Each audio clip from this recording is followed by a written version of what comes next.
Il est 14 heures ici à Paris. Bonjour à tous. Merci de choisir France 24 pour vous informer. On est ensemble pour 1 heure de Paris Direct. À la une de ce vendredi, une trêve est donc entrée en vigueur pour 4 jours au Proche-Orient. Journée donc majeure aujourd'hui au Proche-Orient, au 49e jour de la guerre entre Israël et le Hamas. Une trêve est donc entrée en vigueur pour 4 jours.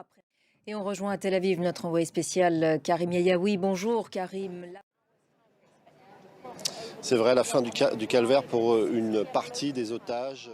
Merci beaucoup Karim pour toutes ces précisions depuis Tel Aviv et on vous retrouvera bien évidemment dans le cadre de notre édition spéciale à partir de 15 heures, heure de Paris. Je vous propose à présent d'écouter le témoignage d'un habitant de Gaza, par ailleurs journaliste, Rami Aboujamous. Il a fui avec sa famille la ville de Gaza pour se réfugier à Rafah, à la frontière égyptienne. Il décrit l'atmosphère dans la bande de Gaza aujourd'hui aux premières heures de la trêve. Écoutez son témoignage.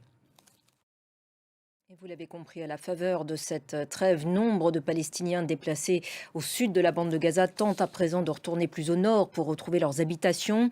Israël leur a demandé d'y renoncer. On fait le point sur la situation avec Florent Rodeau. Dans le reste de l'actualité internationale, en Irlande, le Premier ministre Léo Varadkar dénonce les violences d'hier soir à Dublin, imputées à l'extrême droite. Ces émeutiers font honte à l'Irlande, a même déclaré aujourd'hui le Premier ministre.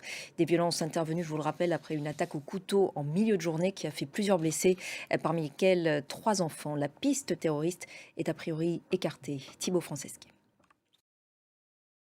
Et l'heure à présent de notre focus, direction le Sénégal qui connaît depuis plusieurs mois une crise migratoire d'ampleur. Plus de 30 000 personnes, essentiellement des Sénégalais, ont débarqué aux Canaries depuis le début de l'année. 9 000 migrants supplémentaires ont été récupérés par les gardes-côtes. Les naufrages d'ailleurs se multiplient.